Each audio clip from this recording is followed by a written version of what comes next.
Hello students, welcome to Science for Education. Today I am going to teach you a new topic that is tautomerism. अगर आप JEE और NEET के लिए तैयारी कर रहे हो तो ये टॉपिक काफ़ी ज़्यादा इम्पॉर्टेंट है।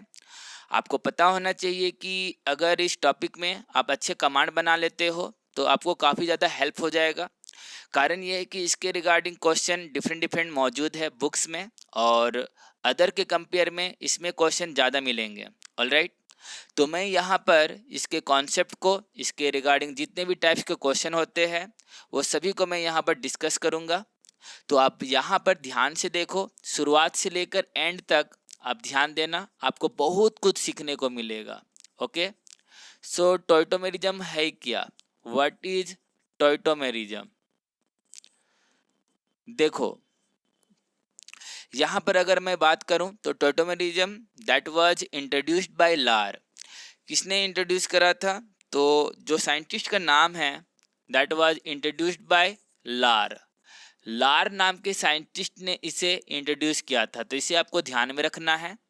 काफ़ी इंपॉर्टेंट नाम है, इसको कभी कभी ऐसे एज एन इंफॉर्मेशन आपको ध्यान में रखना होता है कुछ बातों को। ओके, नेक्स्ट यहाँ पर अगर मैं इसे डिफाइन करना चाहूँ तो कैसे डिफाइन करूँगा? तो सिंपली मैं इसको बोल सकता हूँ कि to or more constitutional isomers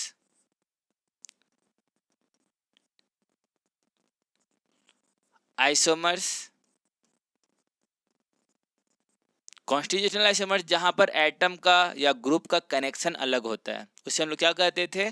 constitutional isomers. तो ये चीज़ आपको ध्यान में रखना है। Two or more constitutional isomers which are converted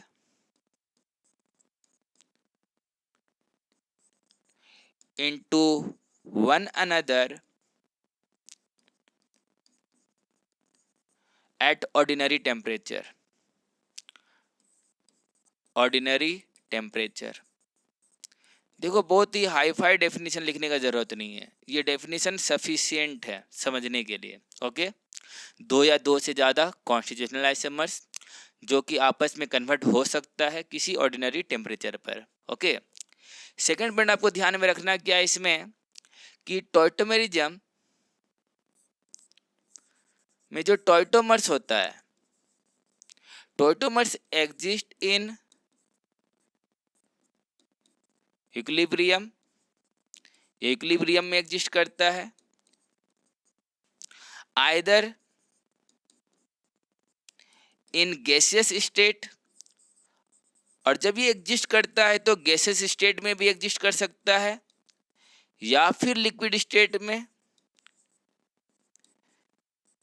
या फिर हम बोल सकते हैं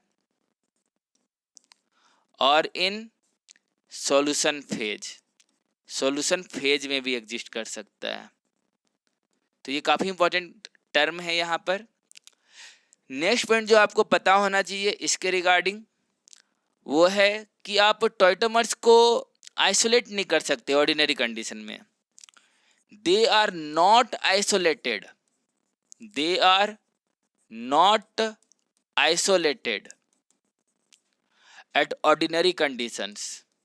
ऑर्डिनरी कंडीशंस में आप इसे आइसोलेट नहीं कर सकते हो। ओके, नेक्स्ट यहाँ पर आपको पता होना चाहिए जो इसके टाइप्स पर मैं बात कर रहा हूँ, जो काफ़ी इंपॉर्टेंट टर्म्स है, दैट इज टाइप्स। कितने टाइप्स के टॉयटोमेरिज्म होते हैं? तो देखो, पहला हमारा जो टाइप होता है ना वो होता है डायड सिस्टम। ठीक है, सिंपल वे में बता रहा हूँ। इसमें करना क्या होता है? What is dyad system? इसमें जनरली जो एटम मूव करता है वो दो एटम के बीच में ही मूव करता है। ठीक है, तो यहाँ पर मैं क्या बता रहा हूँ, इन दिस आइसोमर्स और in this system atoms, atom migrates in between adjacent to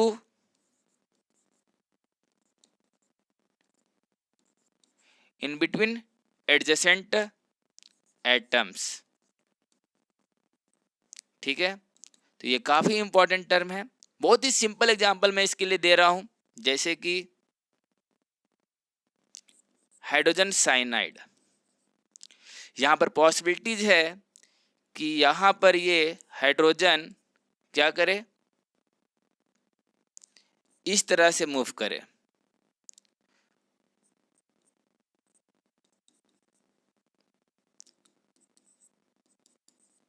यहाँ पर ये पॉसिबिलिटी है कि ये हाइड्रोजन साइनाइड से हाइड्रोजन आइसोसाइनाइड में कन्वर्ट हो जाए।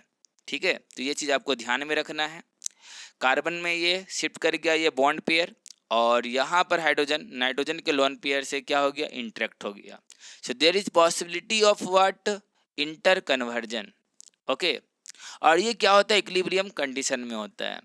Depending upon their stability their percentage will be consider. Okay, they exist accordingly. Next यहाँ पर देखो, यहाँ पर सिंपली आपको क्या देखने को मिल रहा है कि हाइड्रोजन जो फर्स्ट कार्बन में लगा हुआ था शुरुआत में, ये सेकेंड नाइट्रोजन में चला जा रहा है। तो ये आपके लिए काफ़ी इंपॉर्टेंट टर्म है। So this is the dyad system, इसको हम लोग क्या बोलेंगे, डायड टॉटोमेरिज्म। नेक्स्ट यहाँ पर जो सेकेंड आता है दैट इज ट्रायड सिस्टम। अब यहाँ पर देखो ट्रायड टॉटोमेरिज्म क्या है।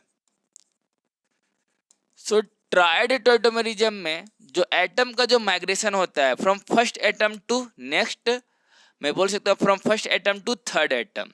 ओके, सो यहाँ पर एटम्स मूव करता है, एटम मूव और माइग्रेट्स, एटम माइग्रेट्स फ्रॉम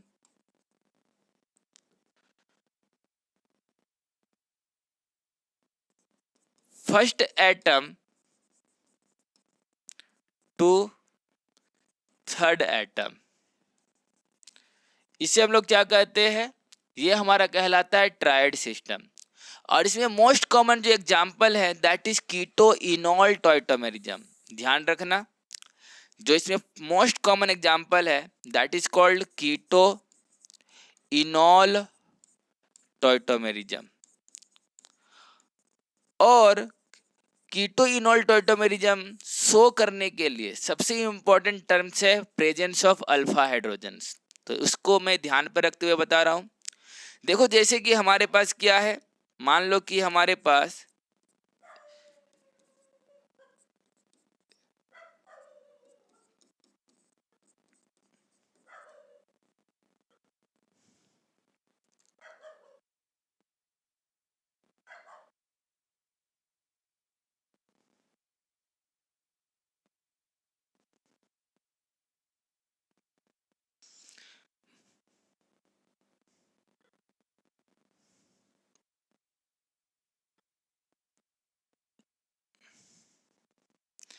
इसको हम लोग क्या बोलते हैं, this is called acetyl acetone. आपको पता होना चाहिए कि इसमें जो अल्फा हाइड्रोजन है वो कहाँ कहाँ है। दिस इज अल्फा हाइड्रोजन, इसे भी हम अल्फा हाइड्रोजन कहते हैं। जो कार्बोनिल कार्बन का जो नेक्स्ट कार्बन होता है sp3 कार्बन, उसे हम लोग क्या कहते हैं, alpha carbon. Okay, so all this alpha carbon, ये जितना आप देख रहे हो alpha carbon, they are alpha carbon, और इनमें जो हाइड्रोजन मौजूद है ये क्या है, हमारा अल्फा हाइड्रोजन है। ओके, इन ये सभी हाइड्रोजन में एक खास बात क्या है, they have tendency to show tautomerism. क्यों, क्योंकि एक तरह से मैं बोल सकता हूं कि all these hydrogens are acidic.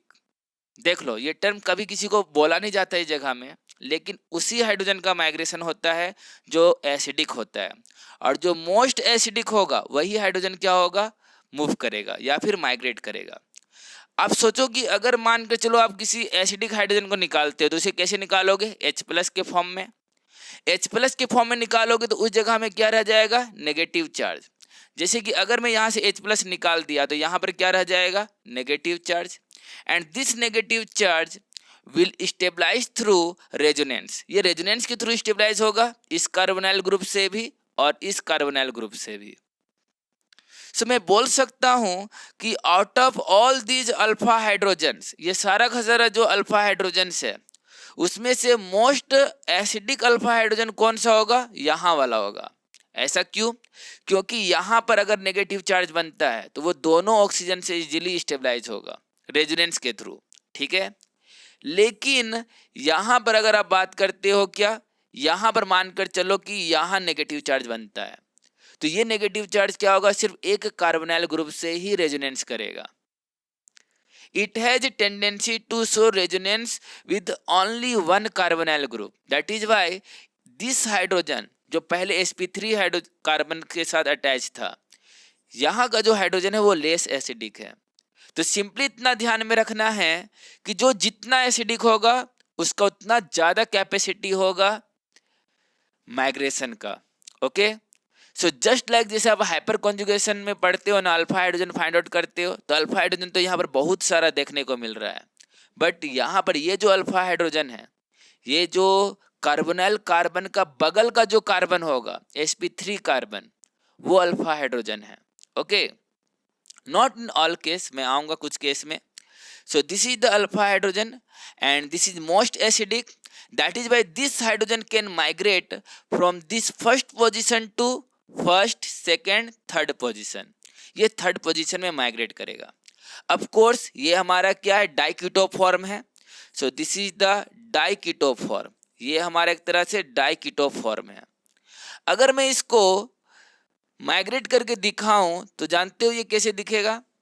यहाँ पर मैं एक हाइड्रोजन को यहाँ पर दिखा रहा हूँ बॉटम में, इस तरह से ओपन बॉन्ड में, और यहाँ पर मैं किधर भी शिफ्ट करा सकता हूँ, दोनों साइड क्या है, आइडेंटिकल ग्रुप्स लगे हुए हैं, इसी वजह से। सो अगर मैं इसका इनॉल फॉर्म बनाऊं तो यहाँ का सिग्मा बॉन्ड इधर शिफ्ट करेगा। इस कार्बन में ऑलरेडी क्या है, 4 बॉन्ड है, तो यहाँ का जो पाई बॉन्ड है वो किधर शिफ्ट करेगा, ऑक्सीजन की ओर, हाई इलेक्ट्रोनेगेटिव एटम की ओर। अगर ये इस तरह से शिफ्ट करेगा तो ऑक्सीजन में क्या आ जाएगा, नेगेटिव चार्ज, और ये हाइड्रोजन इसी वजह से फर्स्ट, सेकेंड, थर्ड, इस थर्ड पोजिशन में चला जाएगा। तो यहाँ पर क्या हो जाएगा स्ट्रक्चर, CH3, C यहाँ हो जाएगा OH, डबल बॉन्ड CH, यहाँ हो जाएगा CO, CH3। अब देखो एक चीज ध्यान में रखना कि कीटो इनॉल टॉटोमेरिज्म, या फिर आप देखो ये क्या बन गया हमारा, ये हमारा इनॉल फॉर्म बन गया। This is the इनॉल form.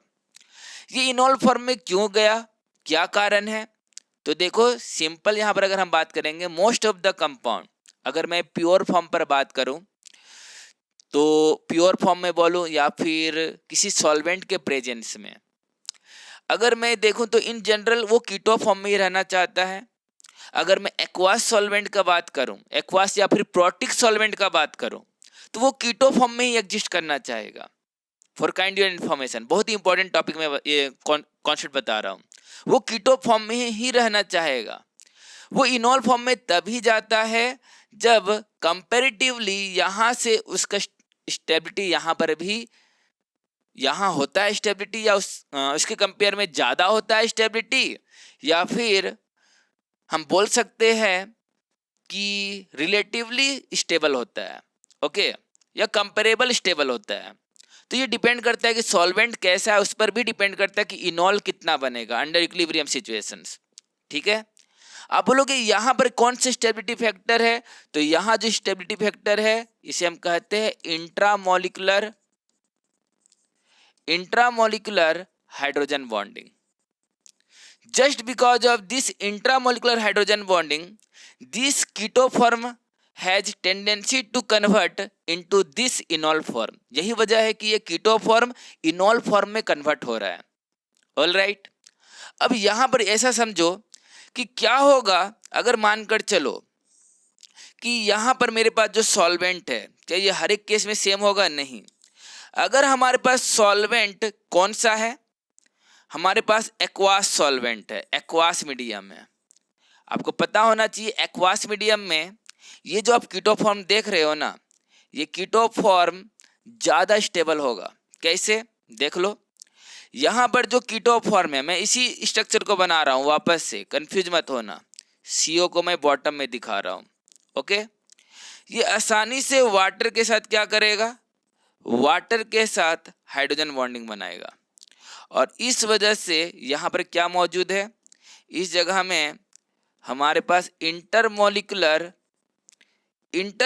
Hydrogen bonding मौजूद है। अगर ये एक्वास मीडियम में इंटरमोलिकुलर हाइड्रोजन बॉन्डिंग से पहले ही स्टेबलाइज हो जा रहा है, तो फिर ये क्यों उधर जाएगा, क्यों उधर शिफ्ट करेगा, इनॉल फॉर्म की तरफ। मेरा बात समझ रहे हो। अंडर दिस सिचुएशन याद रखना, एक्वास सॉल्यूशन में, एक्वास मीडियम में इसका जो परसेंटेज होता है ना वो हाई होता है। मेरा बात समझ रहे हो।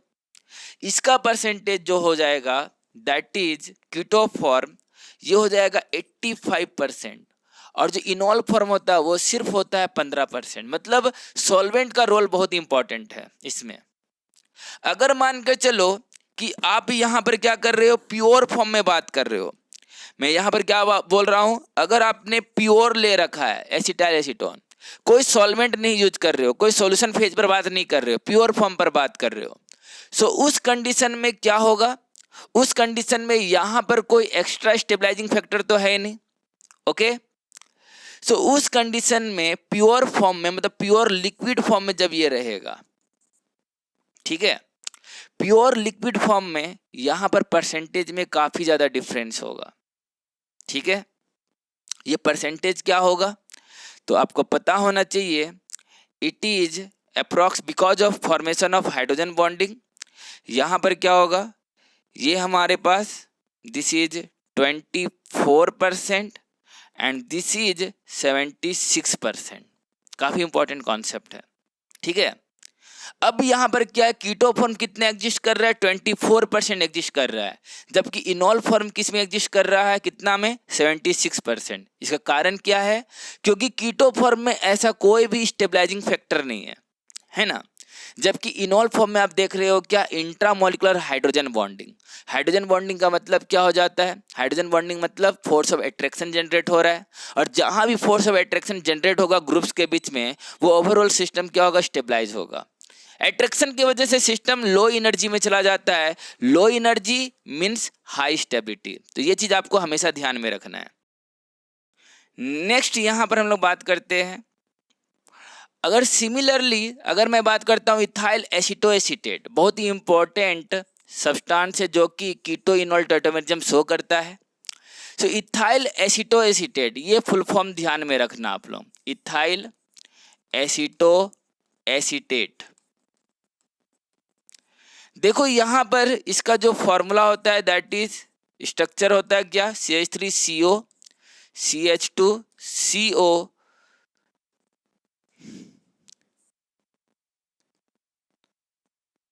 OC2H5, ethyl acetoacetate.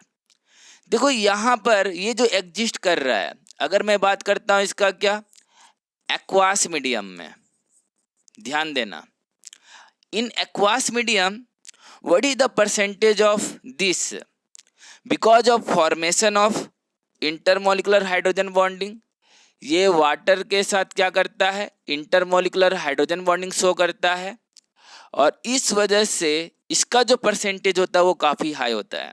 ठीक है, यहाँ पर देखो ये इक्विलिब्रियम तो शो करेगा, ऐसा नहीं है कि नहीं करेगा ये इक्विलिब्रियम शो, बट इस कंडीशन में भी कौन सा मोस्ट एसिडिक हाइड्रोजन होगा, ये वाला। सो यहाँ पर मैं इसको लिख सकता हूँ CH3COH डबल बॉन्ड CH, यहाँ हो जाएगा COOC2H5। तो यहाँ पर आप ध्यान से देखो कि इस जगह में जो एक्वास मीडियम है, एक्वास मीडियम में जो इसका परसेंटेज होगा दैट इज 93%, ये 93% एग्जिस्ट करता है। And you know what is the percentage of इनॉल, it only exist in 7%, ये 7% में एग्जिस्ट करेगा। जबकि अगर मैं यहाँ पर क्या कर दूँ, यहाँ पर liquid that is pure form पर जब बात करता हूँ, तो ये जो कीटो फॉर्म है, प्योर फॉर्म में ये हाइड्रोजन बॉन्डिंग पॉसिबल नहीं है, इंटरमोलिकुलर हाइड्रोजन बॉन्डिंग। और हम यहाँ पर देख सकते हैं कि यहाँ पर इंटरमोलिकुलर हाइड्रोजन बॉन्डिंग पॉसिबल है, इंटर नहीं बोलेंगे, इंट्रामोलिकुलर, यहाँ पर इंट्रामोलिकुलर हाइड्रोजन बॉन्डिंग पॉसिबल है। तो इस वजह से यहाँ पर परसेंटेज में ड्रास्टिक चेंजिंग आता है, और जो यहाँ पर परसेंटेज है that is it becomes 25% and it becomes 75%। ये हमारा क्या हो जाता है, 75% हो जाता है। सो देखो यहाँ पर प्योर फॉर्म में ये 25% और वो क्या है, 75% है। जबकि एक्वास मीडियम में यहाँ पर ये 93% और ये 7% है, और हर एक का रीजन आपको पता चल रहा होगा। ओके, सो इस तरह से यहाँ पर परसेंटेज चेंज होता है। देखो, बिना रीजन के कोई भी कीटो फॉर्म इनॉल फॉर्म में कन्वर्ट नहीं होगा। अगर आप सोच रहे हो कि मान लो कि आपके पास एसिटल्डिहाइड है, ठीक है, इसको हम बोल रहे हैं क्या, ये एक तरह से मान लो कि एल्डो फॉर्म है, ठीक है, एसिटल्डिहाइड एल्डिहाइड होता है। आपको पता होना चाहिए ये फॉरवर्ड जाना ही नहीं चाहता, एकदम नहीं जाना चाहेगा। आप यहाँ पर देखो, इसमें कितना है, 3 अल्फा हाइड्रोजन जो है वो एसिडिक होता है, ये अल्फा हाइड्रोजन इसमें मौजूद है। प्रेजेंस ऑफ अल्फा हाइड्रोजन होना बहुत जरूरी है कीटो इनॉल टॉटोमेरिज्म के लिए। और अगर मैं इसके लिए दिखाऊं तो यहाँ पर क्या हो जाएगा, CH2 डबल बॉन्ड COHH। पता चल रहा है ये मैंने कैसे लिखा है, कुछ नहीं करा, यहाँ का एक हाइड्रोजन को मैंने इस तरह से शिफ्ट किया है, यहाँ फर्स्ट से ये कहाँ चला गया, थर्ड पोजीशन में। सो दिस इज द इनॉल फॉर्म, ये हमारा क्या इनॉल फॉर्म। यहाँ पर ये कितना एग्जिस्ट करता है, कितने में, ये 99.99% एग्जिस्ट करता है, 99.999% एग्जिस्ट करेगा। और ये जो एग्जिस्ट करता है ना 0.0001%, बहुत ही कम ये एग्जिस्ट करता है, ट्रेस अमाउंट में एग्जिस्ट करता है, ठीक है। सो विदाउट रीजन कोई भी एल्डो फॉर्म हो या कीटो फॉर्म हो, वो कभी भी इधर से इधर शिफ्ट नहीं करना चाहेगा जब तक उसे स्टेबिलिटी नहीं मिलेगा। तो यहाँ पर ध्यान में रखना है। सिमिलरली आप अदर केस में ही बोल सकते हो। इसमें एक इंपॉर्टेंट टर्म क्या है वो चीज़ समझ लो, percentage of enol content.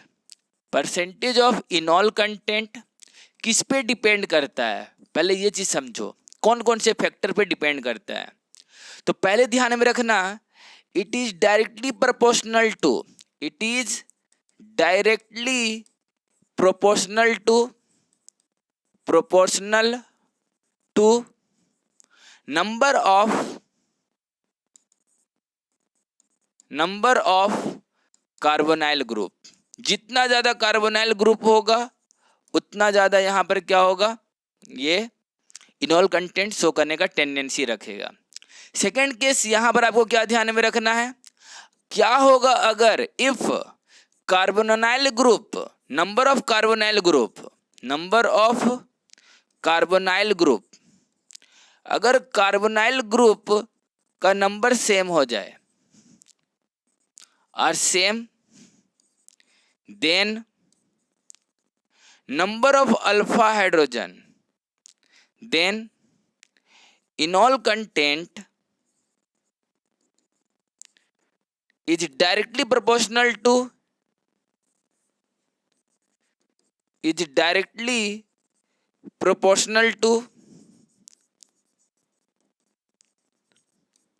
Number of alpha hydrogens. तो ये चीज आपको ध्यान में रखना है कि अगर हमारे पास कार्बोनाइल ग्रुप ये हमारा अगर इक्वल हो जाए किसी सब्सटेंस में, कंपेयर में कर रहा हूं, तो मैं कैसे पता करूंगा कि उसमें किसमें ज़्यादा इनॉल कंटेंट होगा। तो मैं सिंपली यहाँ पर क्या देखूंगा, नंबर ऑफ अल्फा हाइड्रोजन किसमें ज़्यादा है, जिसमें जितना ज़्यादा अल्फा हाइड्रोजन होगा उतना ज़्यादा उसमें क्या होगा, इनॉल कंटेंट होगा। नेक्स्ट यहाँ पर थर्ड पॉइंट पर मैं बात करता हूँ, और स्टेबिलिटी किस पे डिपेंड करता है। तो याद रखना, लॉन्ग कॉन्जुगेशन या फिर कहीं पर आप इनॉल फॉर्म बनाया और वो एरोमेटिक बन गया, if enol form becomes aromatic,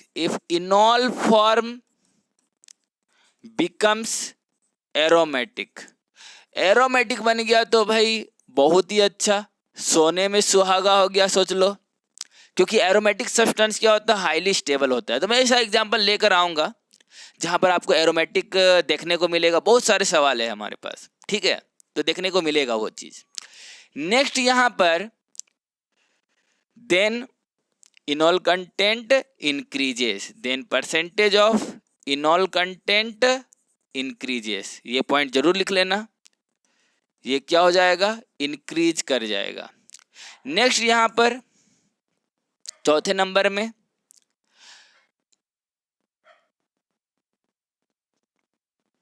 अगर मैं बात करूं और किस पे डिपेंड करेगा, सो लॉन्गेस्ट कॉन्जुगेशन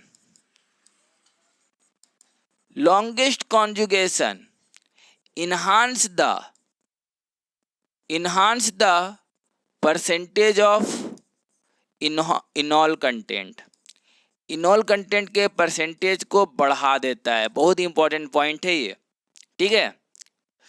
और एक लास्ट पॉइंट मैं बताना चाहूँगा, जैसे कि हम लोग देख रहे थे कि प्रोटिक एक्वास सॉल्यूशन या प्रोटिक सॉल्वेंट के प्रेजेंस में जहाँ पोलैरिटी बहुत ज़्यादा होता है, उस कंडीशन में हम लोग देख रहे थे कि कीटो फॉर्म ही डोमिनेट कर रहा था, ठीक है। तो यहाँ पर क्या है, एक्वास मीडियम या फिर protic polar solvent decreases the percentage of enol content, decreases the percentage of enol content। तो यहाँ पर आपको पता चल रहा होगा कि इनॉल कंटेंट सॉल्वेंट पर भी डिपेंड करता है, परसेंटेज ऑफ इनॉल कंटेंट, ठीक है। ये सारा पॉइंट आपके लिए काफ़ी ज़्यादा इंपॉर्टेंट है। मैं 1 बाय 1 सवाल में आऊँगा तो ये सभी कॉन्सेप्ट को मैं यूज करूँगा, ओके। तो यहाँ पर चलो नेक्स्ट अब क्वेश्चन पर आते हैं। क्वेश्चन हमें समझना जरूरी है। अब देख सकते हो यहाँ पर पहला यहाँ सवाल क्या है, which of the following compound show tautomerism, कौन सा कंपाउंड टॉइटोमेरिज्म शो कर सकता है। तो देखो टॉइटोमेरिज्म, कुछ मैं सिंपल एग्जांपल दे रहा हूँ, आंसर आप खुद से कर सकते हो। मैं आपको उससे पूछ रहा हूँ क्या ये टॉइटोमेरिज्म शो करेगा। मान लो कि हमारे पास इस तरह का सब्सटेंस है, क्या ये टॉइटोमेरिज्म शो करेगा। आंसर है नहीं, नहीं शो करेगा। This will not show the tautomerism. Why? Zero alpha hydrogen होने की वजह से, जीरो अल्फा हाइड्रोजन है यहाँ पर, इस वजह से ये टॉइटोमेरिज्म शो नहीं करेगा। सिमिलरली मान के चलो आपके पास क्या है, फॉर्मल्डिहाइड, तो क्या ये टॉइटोमेरिज्म शो करेगा। नहीं, क्योंकि जीरो अल्फा हाइड्रोजन है। आप बोलोगे यहाँ दो है, नहीं, दो अल्फा हाइड्रोजन थोड़ी ना है। नेक्स्ट कार्बन होता और उसमें अगर वो sp3 कार्बन होता और उसमें क्या होता, हाइड्रोजन होता, तो डेफिनेटली उस हाइड्रोजन को मैं अल्फा हाइड्रोजन कंसिडर करता। तो इसमें भी क्या है, जीरो अल्फा हाइड्रोजन है। सिमिलरली मानकर चलो आपको यहाँ पर ये सब्सटेंस दे रखा है, सपोज दैट कि आपको कुछ इस तरीके से दे रखा है,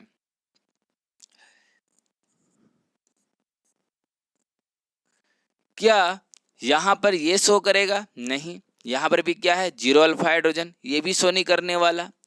सिमिलरली अगर मान लो कि बेंजीन दे रखा है और यहाँ पर CHO लगा रखा है, क्या ये शो करेगा। नहीं, ये भी नहीं करेगा, क्योंकि इस साइड कार्बन के पास यहाँ पर क्या है, नो हाइड्रोजन्स, कोई हाइड्रोजन नहीं है, जीरो अल्फा हाइड्रोजन्स, ठीक है। तो इस वजह से ये सारा सब्सटेंस क्या होगा, ये शो नहीं करेगा टॉइटोमेरिज्म। तो ये तो लिस्ट से बाहर निकल गया। इसके अलावा आप और भी एग्जाम्पल ले सकते हो, वेराइटीज ऑफ एग्जाम्पल है, बस आपको अल्फा हाइड्रोजन चेक करना कि अल्फा हाइड्रोजन है या फिर नहीं है, ठीक है। तो वो टॉइटोमर्स शो नहीं करता। अब देखो यहाँ पर CH3CH, यहाँ डबल बॉन्ड है, यहाँ पर CHO, यहाँ C है CH3, यहाँ पर क्या ये शो करेगा, CH2 डबल बॉन्ड है, CHC, कोई भी शो नहीं करेगा। यहाँ पर आंसर क्या होगा, नन ऑफ दिस, किसी के पास भी अल्फा हाइड्रोजन नहीं है। आप देख सकते हो नहीं है, ए के पास भी नहीं है, ओके। और यहाँ पर BCD, तो आंसर क्या हो जाएगा, डी। सिंपली इस तरह का कोई भी सब्सटेंस मिलता है, ये सब सब्सटेंस हमारा नहीं शो करेगा tautomerism, because they do not have alpha hydrogens. Next question पर हम लोग आते हैं। Tautomers will be exhibited by, इन चारों में पूछा जा रहा है कि कौन टॉइटोमेरिज्म शो करेगा। अब देखो यहाँ पर अगर आप देखते हो, जैसे कि कार्बन है, यहाँ पर एक, यहाँ पर CH3 है, यहाँ पर एक CH3 है, यहाँ CH3 है। मैं B वाली स्ट्रक्चर को ड्रॉ कर रहा हूँ। यहाँ पर इस तरह से नाइट्रोजन डबल बॉन्ड हो, अगर नाइट्रोजन के बगल वाले कार्बन, क्योंकि अनसेचुरेशन यहीं पर है, आप वो सिर्फ कार्बोनिल नहीं देखना है, नाइट्रोजन डबल बॉन्ड ऑक्सीजन रहेगा तो उसको भी उसी तरह से कंसिडर करना है। तो बगल वाला कार्बन कौन क्या हो गया, अल्फा कार्बन। अब क्या वहां पर अल्फा हाइड्रोजन है, नहीं है, इसमें कोई अल्फा हाइड्रोजन नहीं है, 3 मिथाइल ग्रुप कंटेन है, अटैच है डायरेक्टली। तो क्या ये शो करेगा, नहीं शो करेगा। सिमिलरली क्या ये शो करेगा, यहाँ तो अनसेचुरेशन ही नहीं है, किसी तरह का डबल बॉन्ड ही नहीं है, तो वो भी शो नहीं करेगा, ये भी शो नहीं करने वाला। लेकिन डी का अगर आप ध्यान से देखोगे तो डी में क्या है, आर, यहाँ पर H, यहाँ पर H, यहाँ पर नाइट्रोजन है, डबल बॉन्ड O, और यहाँ पर ऑक्सीजन है। इस तरीके से आपको पता होना चाहिए, इसको नाइट्रोफॉर्म बोलते हैं। क्या बोलते हैं बच्चे, दिस इज कॉल्ड नाइट्रोफॉर्म। और इसका अगर आप टॉइटोमर्स लिखोगे तो वो क्या कहलाएगा, एसाइन नाइट्रोफॉर्म। और यहाँ CH डबल बॉन्ड N, यहाँ ये शिफ्ट करेगा, सिग्मा बॉन्ड डिलोकलाइज करेगा और यहाँ का पाई बॉन्ड इधर डिलोकलाइज करेगा, तो यहाँ बन जाएगा OH और ये कोऑर्डिनेट बॉन्ड तो रहेगा। ये हमारा क्या कहलाता है, SI नाइट्रोफॉर्म कहलाता है। तो ये शो करेगा, यस ये शो करेगा। बहुत ही सिंपल है पहचानने का। नाइट्रोट्रो में पहचानने में कभी दिक्कत मत करना। अगर आपको मान लो कि यूरिया दे दिया, ठीक है, ये सब्सटेंस दे दिया, तो क्या ये टॉइटोमर शो करेगा? ऑफ कोर्स करेगा। ये बात सही है कि इसका स्टेबल फॉर्म ये कीटो फॉर्म ही है, ये अपने अदर फॉर्म में नहीं जाएगा। इसे हम लोग क्या कहते हैं, this is called amide form. ये हमारा क्या कहलाता है, एमाइड फॉर्म। तो क्या ये टॉइटोमर्स शो करेगा? यस, क्योंकि यहाँ का हाइड्रोजन इधर शिफ्ट करता है, तो यहाँ पर क्या हो जाएगा, ये आसानी से टॉइटोमर्स शो करेगा, डबल बॉन्ड NH। सो यहाँ पर this is the amide form और इसे हम लोग क्या कहते हैं, एमाइडॉल फॉर्म। ठीक है, तो ये सारा टॉइटोमर्स शो करेगा। ओके, सो आंसर में हो जाएगा क्या, D। तो ये सारा चीज आपको ध्यान में रखना है कि कौन शो कर सकता है और कौन नहीं कर सकता है। कीटो इनोल टॉइटोमर्स एक सिंपल एग्जाम्पल है, इसके अलावा और भी सारा एग्जाम्पल है। ठीक है, आपको मानकर चलो कि कुछ ऐसा दे दिया जाए, मानकर चलो कि आपको यूरासिल, जो स्ट्रक्चर आप बायोमोलिकुल्स में पढ़ते हो, कुछ ऐसा दे दिया है। ओके, ध्यान से देखना, इसे हम लोग क्या बोलते हैं, यूरासिल है यहाँ पर। सो दिस इज द यूरासिल। अब क्या ये टॉइटोमर शो करेगा? यस, ये भी करेगा। क्यों और कैसे? सो देखो, ये इधर से इधर शिफ्ट करेगा और ये इधर से इधर शिफ्ट करेगा, तो हमें क्या देखने को मिल रहा है, हमें इसका दूसरा फॉर्म देखने को मिल रहा है। ये हो जाएगा हमारे पास OH और यहाँ पर हो जाएगा हमारे पास नाइट्रोजन डबल बॉन्ड, यहाँ पर हो जाएगा हमारे पास OH और नाइट्रोजन डबल बॉन्ड। सो यहाँ पर क्या है हमारे पास, 2,4 डाईहाइड्रोक्सी, इसका नाम क्या हो जाएगा, 2,4 डाईहाइड्रोक्सी पिरिमिडिन, जो कि एक एरोमेटिक कंपाउंड है। तो ये शो करेगा। ऑफ कोर्स ये भी क्या है, एक तरह का हमने यहाँ पर टॉइटोमर्स के ही फॉर्म रखे हैं, मतलब ट्राइड सिस्टम के ही फॉर्म है ये।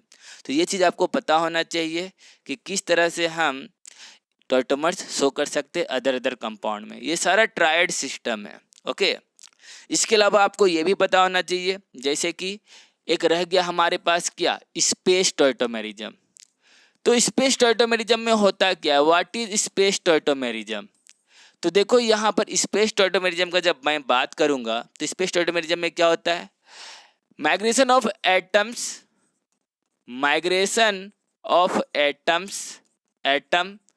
Take place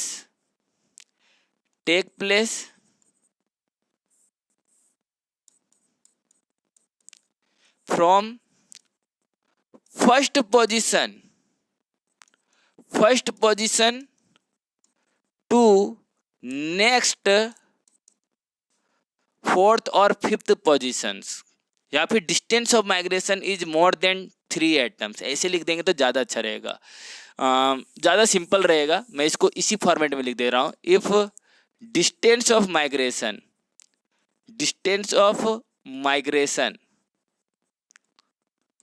is more than 3 atoms, then it is called space tautomerism. इसे हम लोग क्या कहते हैं, स्पेस टॉइटोमेरिज्म कहते हैं। तो ये पता होना चाहिए। जैसे कि हमारे पास ये चीज़ आ गया, दिस इज कॉल्ड स्पेस टॉइटोमेरिज्म। ये हमारा क्या है बच्चे, ये हमारा स्पेस टॉइटोमेरिज्म शो कर सकता है। कैसे? ये फर्स्ट पोजीशन है, this is the second, this is the third, this is the fourth and this is the fifth. Hydrogen यहाँ से यहाँ ये क्या कर सकता है, आसानी से यहाँ मूव कर सकता है। और यहाँ पर ध्यान से देखो कि बनने वाला जो रिंग है वो क्या हो जा रहा है, वो हमारा फिनॉल बन जा रहा है और इसका स्टेबिलिटी बहुत ज़्यादा है कंपेयर टू इससे। इसलिए मैंने इधर शॉर्ट एरो दिखाया और उधर लॉन्ग एरो दिखाया, क्योंकि इक्विलिब्रियम जो होगा वो ज़्यादा इधर का प्रोडक्ट को डोमिनेट करेगा। ओके, तो ये चीज़ आपको पता होना चाहिए। नेक्स्ट हम लोग आ जाते हैं यहाँ पर सवाल पर। देखो, विच विल नॉट शो टॉयटोमेरिज्म, ये भी उसी तरह का सवाल है, ये मैं आप पर छोड़ता हूँ। चलो मैं थोड़ा सा हिंट दे रहा हूँ कि कौन सा शो नहीं करे, जहाँ अल्फा हाइड्रोजन ना हो। तो भाई कहाँ अल्फा हाइड्रोजन नहीं है यहाँ, तो आंसर क्या हो जाएगा? डी। बता ही सकते हो, सिंपली आप देख पा रहे हो। इसमें आप कैसे लिखोगे? ये कुछ इस तरह का स्ट्रक्चर है, सेम टाइप का स्ट्रक्चर है। मैंने बहुत सोच समझकर क्वेश्चन को ऐड करा है, तो आपको यहाँ पर क्वेश्चन में बहुत ज़्यादा तुरंत डिफरेंस देखने को नहीं मिलेगा। ओके, सो ये हमारे पास इस कार्बन में 0 अल्फा हाइड्रोजन होने की वजह से ये शो नहीं करेगा टॉयटोमेरिज्म। नेक्स्ट इस सवाल में देखो, सेम टाइप का सवाल है, क्या ये शो करेगा? नहीं, कोई अल्फा हाइड्रोजन नहीं है। बोलोगे सर यहाँ पर तो अल्फा हाइड्रोजन है। भाई अगर स्ट्रक्चर में यहाँ पर डबल बॉन्ड है तो क्या ये sp3 कार्बन है? इट इज sp3 नहीं, ये हमारा क्या है? ये हमारा sp2 कार्बन है। तो इस पर ध्यान देना है, दिस इज sp2 कार्बन। और sp2 कार्बन यहाँ से हाइड्रोजन डिलोकलाइज होकर वहाँ नहीं जाएगा। This is not the acidic hydrogen, उस तरह से यहाँ नेगेटिव चार्ज, ये ज़्यादा स्टेबल नहीं होता है। वही हाइड्रोजन जाएगा जो कि sp3 कार्बन से अटैच है। ओके, तो ये चीज़ आपको पता होना चाहिए। तो यहाँ पर ये 100 नहीं करेगा, विच विल नॉट शो, तो यहाँ पर नहीं करेगा। ये सब में अल्फा हाइड्रोजन है, सभी में अल्फा हाइड्रोजन है। आप बोलोगे सर यहाँ पर कैसे है? ये ऑलरेडी हाइड्रोक्सिल एमाइन के फॉर्म में ये कर रखा है। देखो CH डबल बॉन्ड N, यहाँ पर OH। इसको हम लोग कन्वर्ट कर सकते हैं क्या? इस पे इसको हम इस फॉर्मेट में ले जा सकते हैं। C यहाँ हो जाएगा CH2 और यहाँ N डबल बॉन्ड O। इसको मैं इस तरह से ले जा सकता हूँ। ओके, तो सिंपली आप देख पा रहे हो कि किस तरह से ये हमारा चेंज हो रहा है। तो ये चीज़ आपको ध्यान में रखना है। नेक्स्ट हमारे पास ये एक सवाल दे रखा है कि correct stability order of the given tautomers is. तो देखो, कोई भी कीटो, अगर मैं बात करूँ इन जनरल, तो कीटो जनरली क्या होता है? अगर मैं बात करूँ तो परसेंटेज ऑफ इनॉल कंटेंट है ना, वो इस तरह से ऑर्डर में फॉलो होता है। ध्यान रखना, बहुत इंपॉर्टेंट पॉइंट बता रहा हूँ, बीच में बताता हूँ, शुरुआत में बता दूंगा तो फिर ये होगा, कोई लेक्चर देखेगा ही नहीं। तो यहाँ पर परसेंटेज ऑफ इनॉल कंटेंट क्या है? सबसे ज़्यादा डाई कीटो में देखने को मिलेगा। अगर मेरे पास डाई कीटो, ऐसे तो मैं डाई कीटो से कंपेयर कर रहा हूँ, इससे ज़्यादा कीटोनिक ग्रुप या फंक्शनल ग्रुप कार्बोनिल लगा हुआ है तो उसमें और ज़्यादा देखने को मिलेगा। उसके बाद क्या होगा? डाई कीटो के बाद कीटो एल्डिहाइड,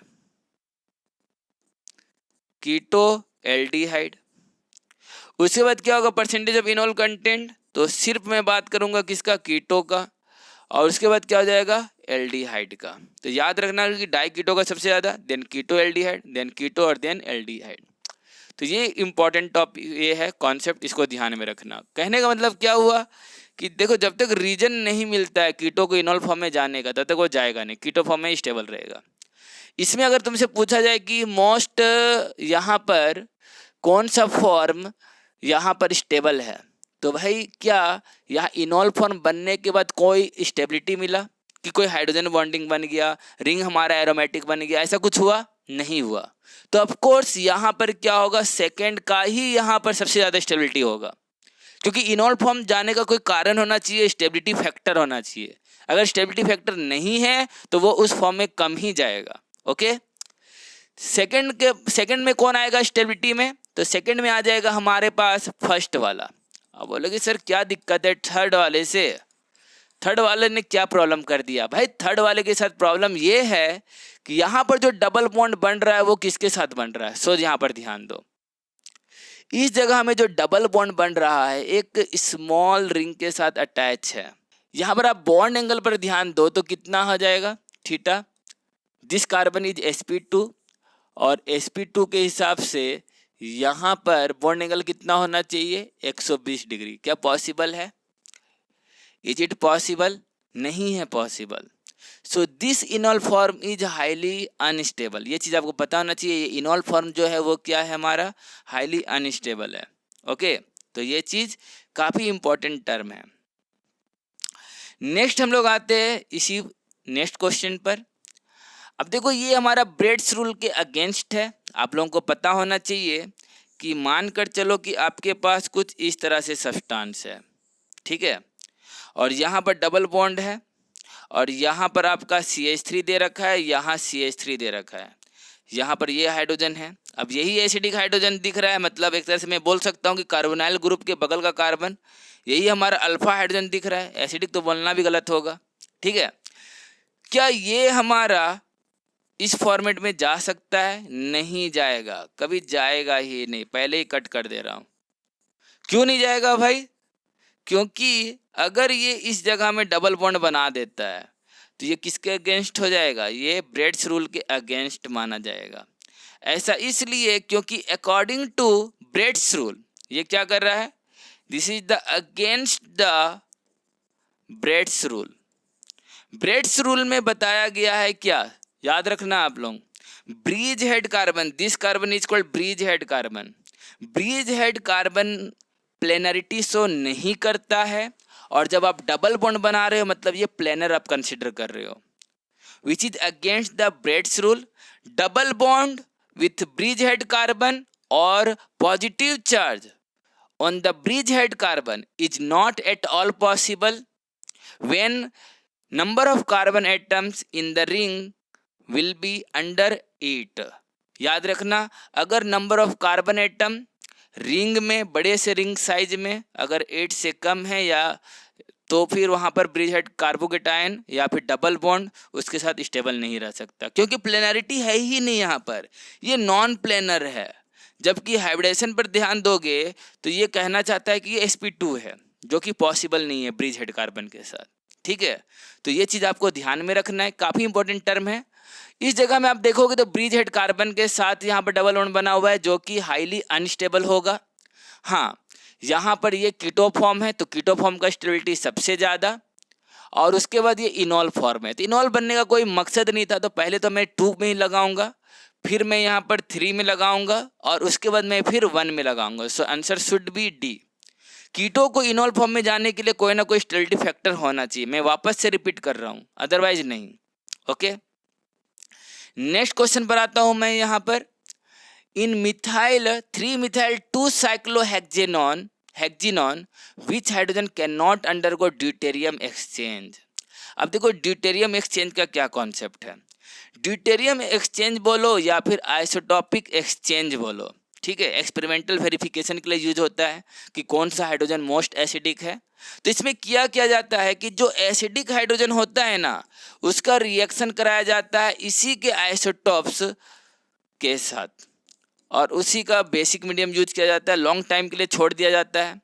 और हमें पता है कि CH बॉन्ड के कंपेयर में CD बॉन्ड जो होता है वो क्या होता है, ज़्यादा स्ट्रांग होता है। उसका रीज़न क्या बोलोगे कि हाइड्रोजन और ड्यूटेरियम अगर देखोगे तो नेचर वाइज तो सेम ही होता है, मास में डिफरेंस होता है। ओके, तो यहाँ पर हाइड्रोजन का कम मास होने की वजह से ये ज़्यादा अच्छे से वाइब्रेट करता है और ये बॉन्ड वीक होता है, जबकि ड्यूटेरियम का हाइड्रोजन के कंपेयर में डबल मास होने की वजह से इसमें वाइब्रेशन कम होता है और इस वजह से ये बॉन्ड क्या होता है, शॉर्ट भी होता है और स्ट्रांग भी होता है।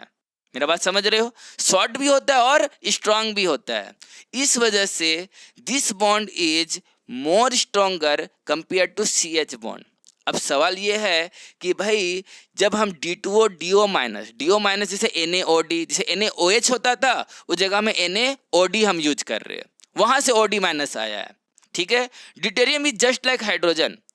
ओके, सो केमिकल प्रॉपर्टीज अगर बात करोगे तो वो सेम ही होता है, वो आइसोटॉप्स ही है, लेकिन जो मास अगर आप चेक करोगे तो फिर इसमें डिफरेंस आ जाता है। ये जो है ड्यूटेरियम कार्बन के साथ ज़्यादा स्ट्रॉन्ग बॉन्ड बनाएगा कंपेयर टू हाइड्रोजन का कार्बन के साथ बॉन्डिंग। ओके, तो यहाँ पर ध्यान में रखना है कि जो भी एसिडिक हाइड्रोजन है या फिर जो भी इनोलाइजेबल हाइड्रोजन है जो आसानी से इनोलाइज होकर कार्बन से ऑक्सीजन की तरफ मूव करता है, वो एक्सचेंज हो जाता है किससे, ड्यूटेरियम के D से। और यहाँ पर आपको पता है कि ये तीनों हाइड्रोजन क्या है, एसिडिक है, तो ये चेंज हो जाएगा किस में, CD3CHO में।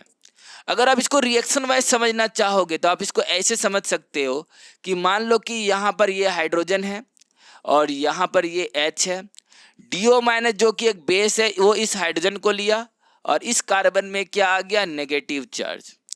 यहाँ पर नेगेटिव चार्ज आया और यहाँ पर CHO ये इस तरह से है। ये फिर क्या करेगा, ड्यूटेरियम के मतलब वाटर जो है DOD जस्ट लाइक H2O, उससे D को एक्सट्रैक्ट कर लेगा, क्योंकि D में क्या है, पॉजिटिव चार्ज, और ऑक्सीजन में क्या है, नेगेटिव चार्ज। तो ये D में अटैक करेगा, D को ले लेगा, और इसी तरीके से बाकी दो हाइड्रोजन भी क्या हो जाएगा, एक्सचेंज हो जाएगा। एक्सचेंज होने के बाद जो CD3CHO बन रहा है ना, इसका स्टेबिलिटी ज़्यादा है कंपेयर टू CH3CHO से। ठीक है, जब वर्कअप करोगे, कंडीशंस में लाओगे, नॉर्मल कंडीशंस में, तो आपको क्या मिलेगा, CD3CHO मिलेगा। इसके मास में चेंजिंग आएगा। ठीक है, 3 यूनिट मास इंक्रीज कर जाएगा। ओके, तो ये कंफर्म होता है, एक्सपेरिमेंटल वेरिफिकेशन भी होता है कि कौन सा हाइड्रोजन एसिडिक है। जो हाइड्रोजन एक्सचेंज हो गया उसके बेसिस पर हम बोल सकते हैं कि वो हाइड्रोजन एसिडिक था, और एसिडिक इसलिए था क्योंकि जब ये हाइड्रोजन निकलता है और इस कार्बन में नेगेटिव चार्ज आता है तो ये नेगेटिव चार्ज आसानी से डिलोकलाइज कर जाता है। इसी वजह से यहाँ पर ये क्या है, एसिडिक माना जाता है। तो ये आपको पता होना चाहिए। ठीक है, नेक्स्ट यहाँ पर अगर मैं इसके बेसिस पर चलूँ कि कौन सा ड्यूटेरियम एक्सचेंज करेगा और कौन सा नहीं करेगा, तो आप देख सकते हो कि अगर यहाँ पर मैं नेगेटिव चार्ज बनाता, मैं इन सभी को मिटा देता हूँ। यहाँ पर मान लो कि मैं सॉरी, अगर मैं यहाँ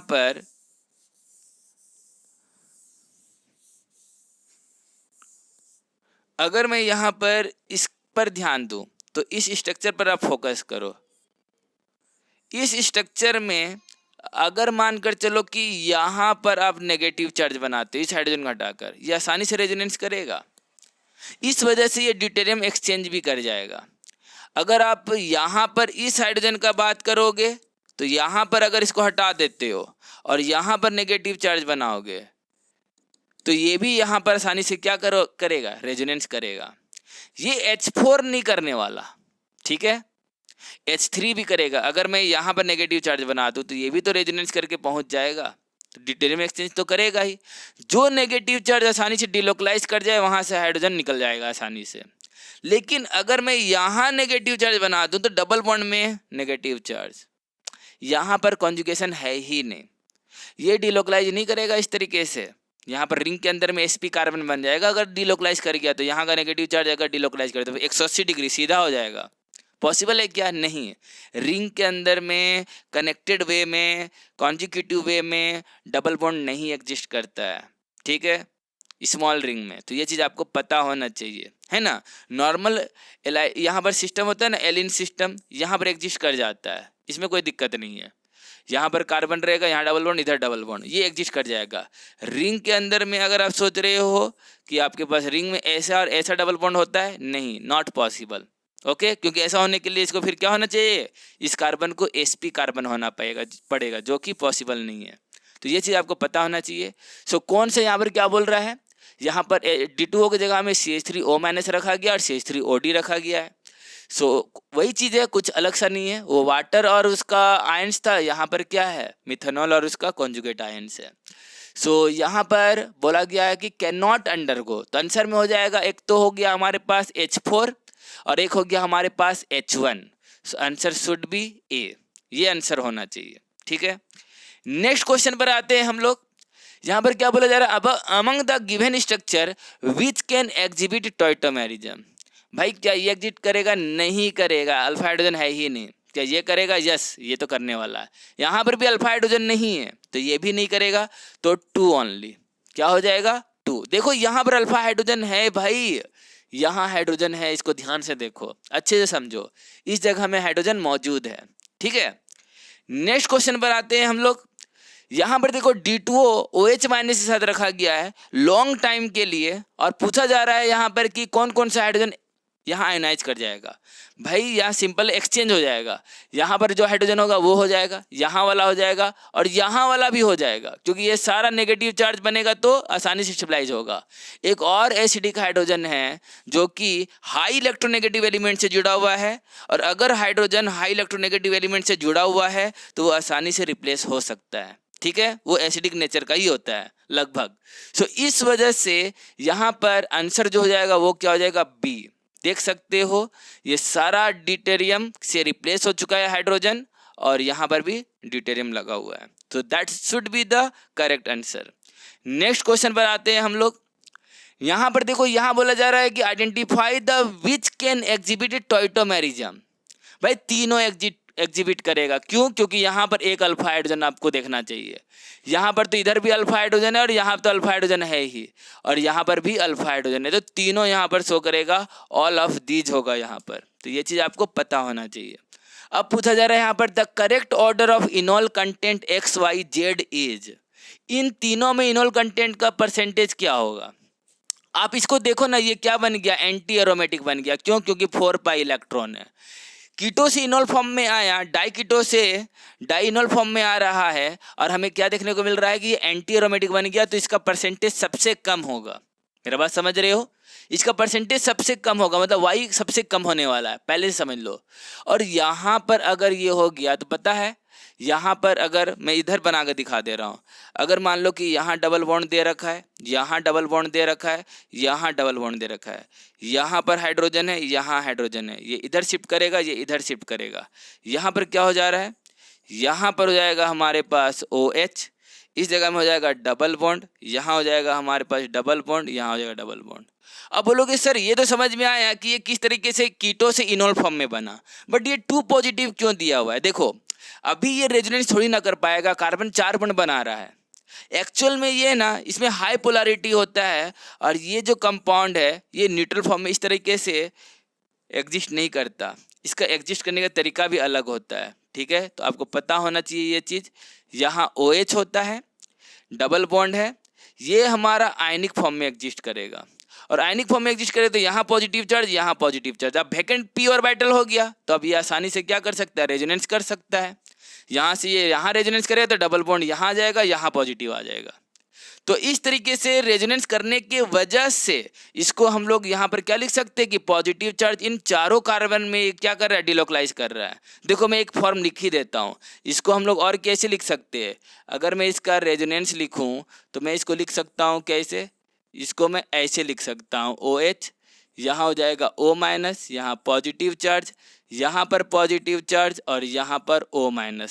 इस जगह में आ जाएगा डबल बॉन्ड, सॉरी, यहाँ पर पॉजिटिव चार्ज हट जाएगा, यहाँ पर पॉजिटिव चार्ज, ये हो जाएगा। तो देखो पॉजिटिव चार्ज, फिर अगर ये रेजोनेंस करेगा या फिर इसे इधर करेगा तो यहाँ पॉजिटिव चार्ज आ जाएगा।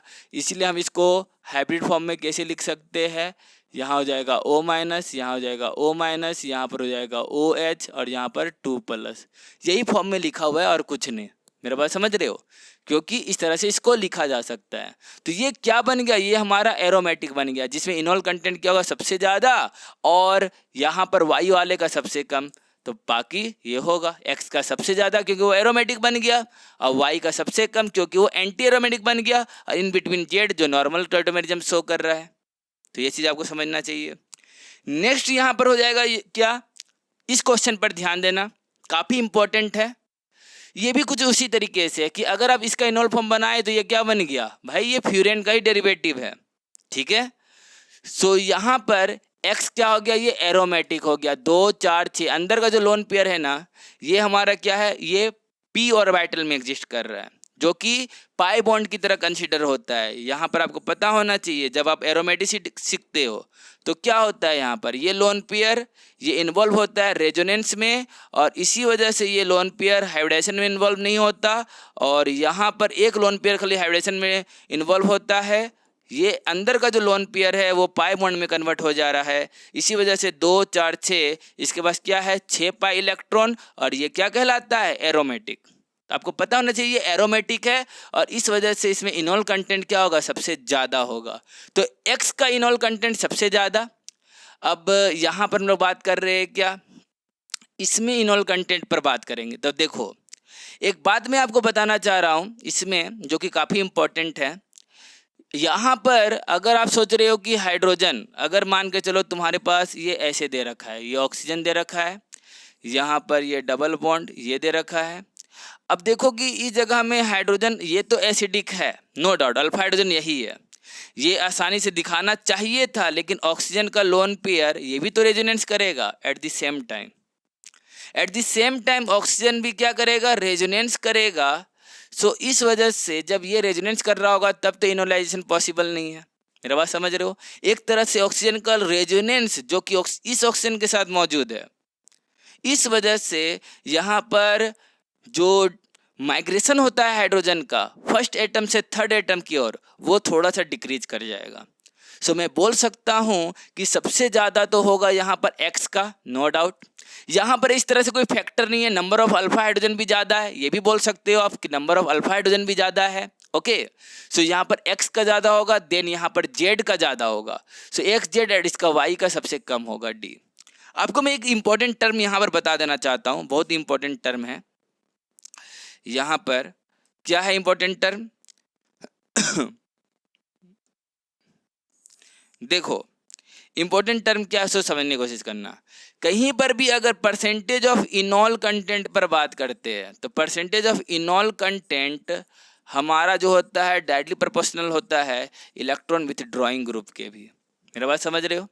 कैसे मैं बोल रहा हूँ, जैसे कि मानकर चलो कि यहाँ CH3 CO, यहाँ CH2 CO, यहाँ CH3 है।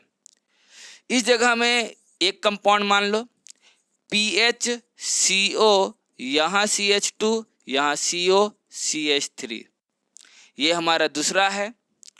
नेक्स्ट यहाँ पर हमारे पास तीसरा मान लो कि ये PH CO, यहाँ पर CH2, यहाँ CO and then PH, and fourth में यहाँ पर NO2 लगा हुआ है, देन PH, उसके बाद यहाँ पर है CO, then CH2, then CO and then PH। इसमें अगर आपसे पूछ दे कि परसेंटेज ऑफ इनॉल कंटेंट सबसे ज़्यादा कहाँ होगा, तो देखो जब यहाँ डबल बॉन्ड बनेगा तो इससे कॉन्जुगेशन में रहेगा फिनाइल रिंग के साथ। ओके, तो यहाँ पर आपको ध्यान में रखना है कि भाई कॉन्जुगेशन जहाँ ज़्यादा होगा उसका इनॉल कंटेंट ज़्यादा होगा, नो डाउट, पहले भी बता चुका हूँ मैं ये बात। ओके, लेकिन NO2 ग्रुप होने की वजह से मैं बोल सकता हूँ कि भाई यहाँ का हाइड्रोजन एक तरह से तो बहुत आसानी से माइग्रेट करने में ये हेल्प करेगा, ठीक है, सपोर्ट करेगा, ठीक है। इसका एसिडिटी भी तो बढ़ जाता है साथ ही साथ, और डबल बॉन्ड यहाँ बनेगा तो ये तेजी से यहाँ रेजोनेंस करेगा, आगे भी बढ़ेगा, ये भी ध्यान रखना है। तो इलेक्ट्रॉन विड्रॉइंग ग्रुप जितना ज़्यादा होगा, जितना पावरफुल वाला होगा, वहाँ इनॉल कंटेंट उतना फास्ट बनेगा। तो चौथे का यहाँ पर सबसे ज़्यादा होगा। उसके बाद देखो कि यहाँ पर 2 फिनाइल रिंग लगा हुआ है, मतलब दोनों तरह से कॉन्जुगेशन भरा पड़ा है। ओके, एक बार डबल बॉन्ड बना इधर या इधर, उसके बाद वो कॉन्जुगेशन में ही मौजूद है। तो फोर्थ के बाद क्या हो जाएगा, यहाँ पर थर्ड हो जाएगा इनॉल कंटेंट के मामले में। उसके बाद यहाँ पर एक फिनाइल है, एक साइड में CH3 है, तो देन 2, और इसमें परसेंटेज ऑफ इनॉल कंटेंट सबसे कम होगा, ठीक है। तो ये सब चीज़ आपको ध्यान में रखना चाहिए। नेक्स्ट यहाँ पर देखो इस जगह में क्या, ये यहाँ तो देखो ये हाइड्रोजन मौजूद है, ये वही कंपाउंड है जो मैंने अभी ब्रेड्स रूल के लिए बताया। यहाँ पर ऑक्सीजन है, यहाँ पर 2 CH3 लगा दिया है, यही चीज़ है। और ये हमारे पास एक तरह से ब्रिज हेड, यहाँ पर हाइड्रोजन तो मौजूद है, अल्फा हाइड्रोजन तो है, लेकिन ये इनएक्टिव है, ये इनॉल फॉर्मेशन में पार्टिसिपेट नहीं करेगा, क्योंकि अगर ये पार्टिसिपेट किया तो डबल बॉन्ड किसके अंडर में आ जाएगा, किसके बीच में आ जाएगा, ये ब्रिज हेड कार्बन के बीच में आ जाएगा, जो कि पॉसिबल नहीं है। तो यहाँ पर क्वेश्चन में क्या बोला गया, विच डज नॉट इनोलाइज, तो भाई आंसर हो जाएगा सेकंड, बाकी सब करेगा, ये तो आसानी से करेगा, फिनॉल बन जाएगा, ठीक है। बोलो सर ये भी तो सेम है, नहीं, यहाँ का हाइड्रोजन है ना, ये चला जाएगा और वो ब्रिज हेड कार्बन में डबल बॉन्ड नहीं बनाएगा, तो वो जा सकता है। इस क्वेश्चन को देखो, यहाँ पर भी ड्यूटेरियम एक्सचेंज का बात कर रहा है, ठीक है। ड्यूटेरियम एक्सचेंज पर आपको ध्यान में रखना है, क्या है, the product of this reaction should be.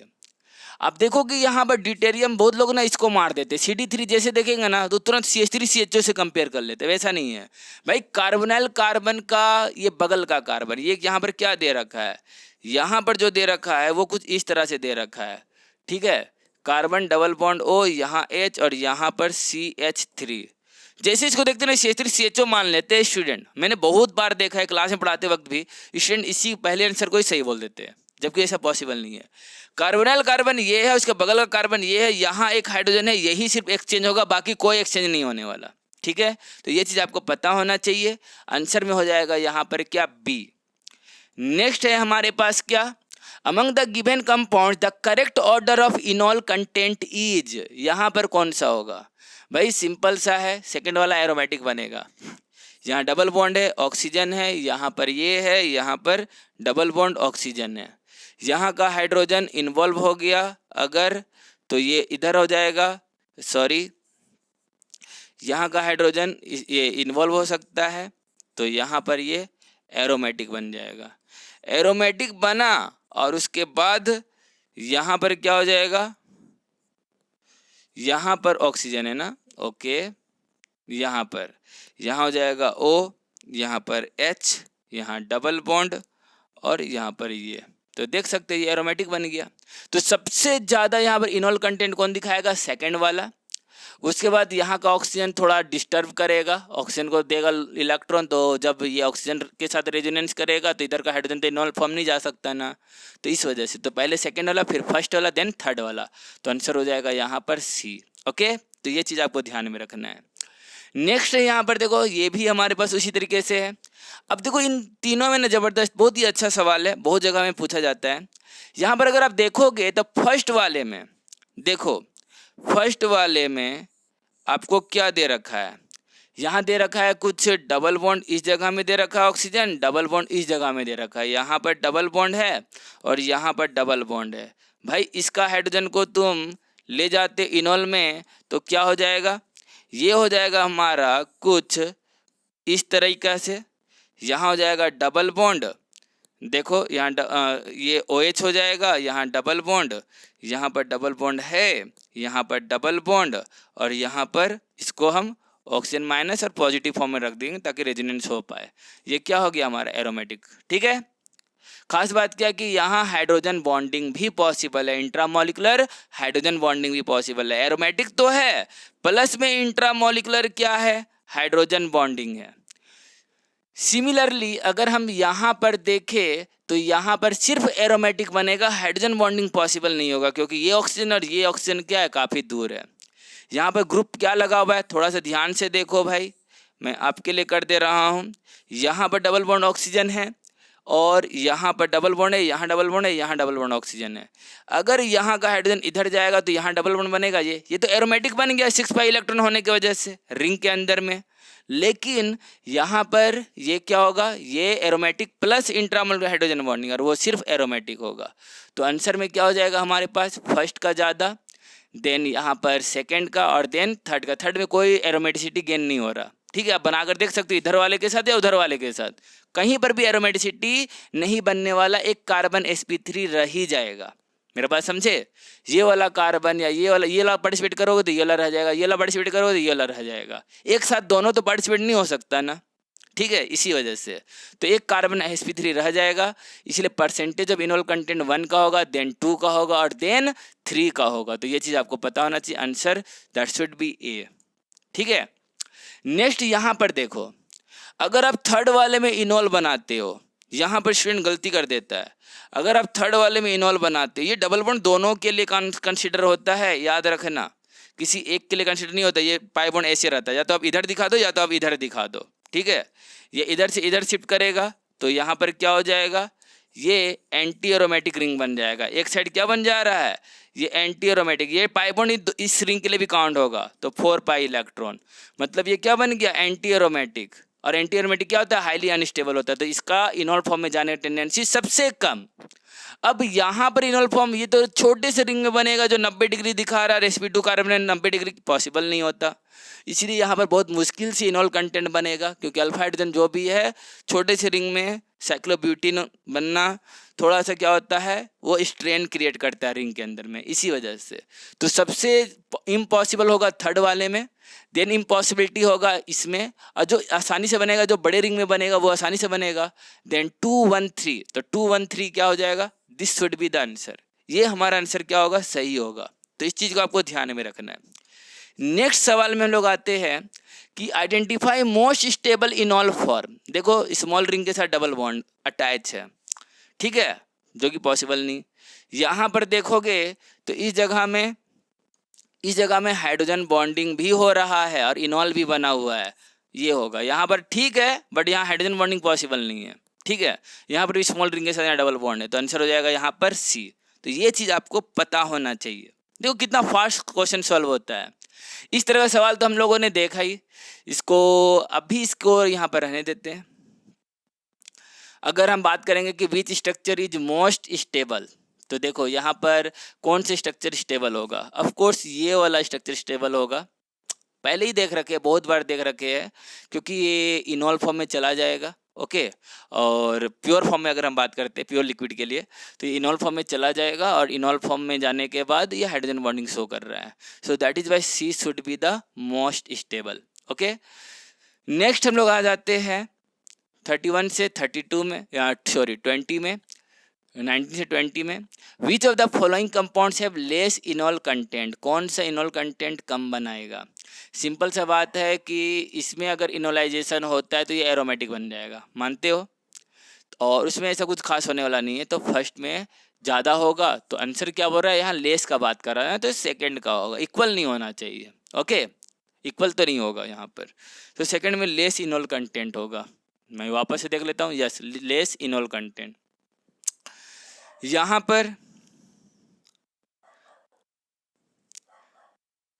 ये इलेक्ट्रॉन विद ड्राइंग ग्रुप है, यहाँ का हाइड्रोजन मोस्ट एसिडिक भी होता है और आसानी से इनोलाइज भी होगा, तो यहाँ पर मोर बोल रहा है, तो हायर इनोल कंटेंट ए। पहले ही बोला हूँ, इलेक्ट्रॉन विद ड्राइंग ग्रुप में इनोल कंटेंट ज़्यादा बनता है, ये बात हमने पहले ही बता रखा है। Okay, which of the following will not show tautomerism, कौन सा नहीं शो करेगा। भाई यहाँ पर nitrogen double bond carbon CH3, यहाँ पर तो है एसिडिक हाइड्रोजन, यहाँ पर भी दिख रहा है भाई, यहाँ एसिडिक हाइड्रोजन ये वाला है, मुझे तो दिख गया। यहाँ पर क्या शो करेगा, देखो यहाँ पर भी एसिडिक हाइड्रोजन है, ये भी दिख रहा है मुझे। यहाँ पर ये, हाँ, ये भी हो जाएगा आसानी से, क्योंकि ये हाइड्रोजन इधर शिफ्ट करेगा, फिर ये कार्बन के साथ चला जाएगा, फिर वो आसानी से शो कर ही सकता है, तो टोटोमर्स तो शो करेगा ही, तो ये भी शो करेगा। ये देखो, इसमें तुम कंफ्यूज मत करना कि ये कैसे करेगा। देखो कार्बन है, डबल बॉन्ड नाइट्रोजन है, यहाँ OH है, और यहाँ पर CH3 है। पूरा स्ट्रक्चर बनाने की जरूरत नहीं है, यहाँ का हाइड्रोजन है, यहाँ CH3 है, और यहाँ पर हाइड्रोजन है।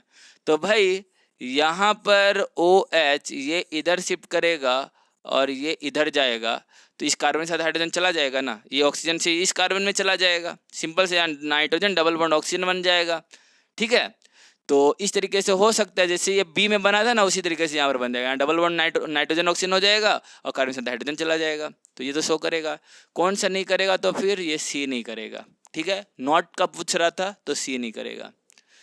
नेक्स्ट हम लोग के पास और कोई सवाल है नहीं, ये लास्ट सवाल था। अब देखो यहाँ पर आपको मैं एक बूस्टर, एक पॉइंट, बहुत इंपॉर्टेंट पॉइंट बताने जा रहा हूँ, जो आपके लिए काफ़ी इंपॉर्टेंट होगा।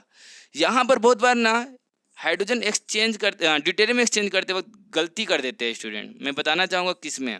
मान लो यहाँ डबल बॉन्ड दे रखा है, और यहाँ पर C डबल बॉन्ड O दे रखा है, और यहाँ H दे रखा है। पता है, अगर आप यहाँ पर D2O और DO minus OD minus use करोगे, तो कौन कौन सा चेंज होगा यहाँ पर हाइड्रोजन, ये चेंज होगा। CD3, यहाँ पर हो जाएगा डबल बॉन्ड CD, और यहाँ हो जाएगा हमारा CHO। बोलो सर ये ड्यूटेरियम क्यों चेंज हुआ, अभी तक आपने बोला था sp3 कार्बन होना चाहिए, उसमें जो हाइड्रोजन होता है वो एसिडिक भी होता है और आसानी से माइग्रेट भी करता है। ओके, तो फिर ये क्यों हो रहा है चेंज, तो भाई जिसका मैकेनिज्म अगर आप लिखोगे ना, तो समझ में आ जाएगा कि वो वो वहाँ का हाइड्रोजन, दैट मीन्स यहाँ का हाइड्रोजन क्यों एक्सचेंज हो रहा है। इंपॉर्टेंट है, मैकेनिज्म से पता चलेगा। देखो, एक स्टेप तो सीखना चाहिए इसके लिए। मान लो कि ये हाइड्रोजन गया, यहाँ पर नेगेटिव चार्ज बना, सपोज दैट, पहले तो ऐसे ही होगा ना कि यहाँ पर जैसे कि CH2 यहाँ हाइड्रोजन है, DO माइनस आएगा, इस हाइड्रोजन को लेगा और यहाँ नेगेटिव चार्ज बनेगा। ऐसे ही बना हुआ है डबल बॉन्ड, और यहाँ पर डबल बॉन्ड ऑक्सीजन, यहाँ हाइड्रोजन, ये नेगेटिव चार्ज आगे शिफ्ट करेगा, ये यहाँ शिफ्ट करेगा और ये यहाँ शिफ्ट करेगा, यही कहानी है। तो यहाँ पर शिफ्ट करेगा, तो मैं इसको ऐसे दिखा सकता हूँ, CH2 यहाँ पर डबल बॉन्ड, यहाँ पर सिंगल बॉन्ड, फिर यहाँ पर डबल बॉन्ड, यहाँ पर O माइनस और यहाँ पर H। अब ये प्रोटोनेट हो गया, O माइनस मानकर चलो, क्या हो गया, प्रोटोनेट हो गया, या फिर O माइनस रह गया, जो भी आप समझो। और O माइनस अगर वापस आएगा, तो पॉसिबिलिटी है ना वो यहीं पर रुक कर इस जगह को पहले ड्यूटेरियम में कन्वर्ट करे। पॉसिबल है? यस पॉसिबल है। जैसे ही ये ड्यूटेरियम में कन्वर्ट होगा, ध्यान देना मैं मूव कर रहा हूँ, जैसे ही ये ड्यूटेरियम में कन्वर्ट होगा हम इसमें क्या कर सकते हैं, ये हो जाएगा हमारे पास CH3, सॉरी यहाँ हो जाएगा हमारे पास CH2, यहाँ हो जाएगा कुछ एक हाइड्रोजन पहले से था, अब आ जाएगा ड्यूटेरियम। यहाँ पर जैसे कि बोलोगे सर ड्यूटेरियम कहाँ से आएगा, भाई ये DOD से आएगा, और कहाँ से आएगा, ठीक है। तो यहाँ हो गया D, और यहाँ पर हो जाएगा कुछ इस तरीके से ऑक्सीजन, और यहाँ हाइड्रोजन। वापस से अब ये भी तो हाइड्रोजन एसिडिक है, क्योंकि यहाँ पर ये हो सकता है तो DO माइनस इस हाइड्रोजन को ले गया और वापस से ये डबल बॉन्ड बना दिया, फिर वापस से ये प्रोटॉन ये हो गया। पॉसिबल है कि नहीं? पॉसिबल है, ठीक है। तो यहाँ का अब हाइड्रोजन एसिडिक हो गया क्योंकि sp3 कार्बन है और बगल में कार्बोनिल कार्बन है, इस वजह से तो वो निकल गया, ड्यूटेरियम उस जगह में आ गया। फिर वापस से सब कुछ बन कर ये तो CH3 तो जाएगा ही, इसको तो जाना ही है क्योंकि वहाँ पर नेगेटिव चार्ज क्या है कॉन्जुगेशन में, और वो ऑक्सीजन तक जा रहा है। इसी वजह से ये सभी कॉन्सेप्ट को अगर आप कर लेते हो तो आपके लिए कॉन्सेप्ट काफ़ी सिंपल हो जाएगा। टॉयटोमेरिज्म आपके लिए काफ़ी सिंपल हो जाएगा। कोई भी क्वेश्चन आएगा इसमें लगभग मैंने हर एक चीज़ ऐड कर दिया है कि सॉल्वेंट का रोल क्या होता है, और इलेक्ट्रॉन विड्रॉइंग ग्रुप लगाने पर कैसे percentage of enol content change होता है, कोई सब्सटेंस एरोमेटिक बन जाता है तो कैसे इनॉल कंटेंट चेंज होता है। ब्रेड्स रूल का कॉन्सेप्ट मैंने बताया इनॉल चेंज करने में, आइसोटॉपिक इफेक्ट भी बताया विथ नंबर ऑफ क्वेश्चंस, बहुत सारे क्वेश्चन के साथ मैंने इसे डील किया है। तो इस टॉपिक से आपको बहुत कुछ सीखने को मिलेगा। ओके, तो इसको अगर आप किसी चीज़ में अगर आपको डाउट लगता है तो वापस से देखो वीडियो, बहुत सारे क्वेश्चन में कॉन्सेप्ट को मैंने रिपीट किया है तो आपको समझ में आएगा। तो मैं इस वीडियो को यहीं पर स्टॉप करता हूँ, ठीक है।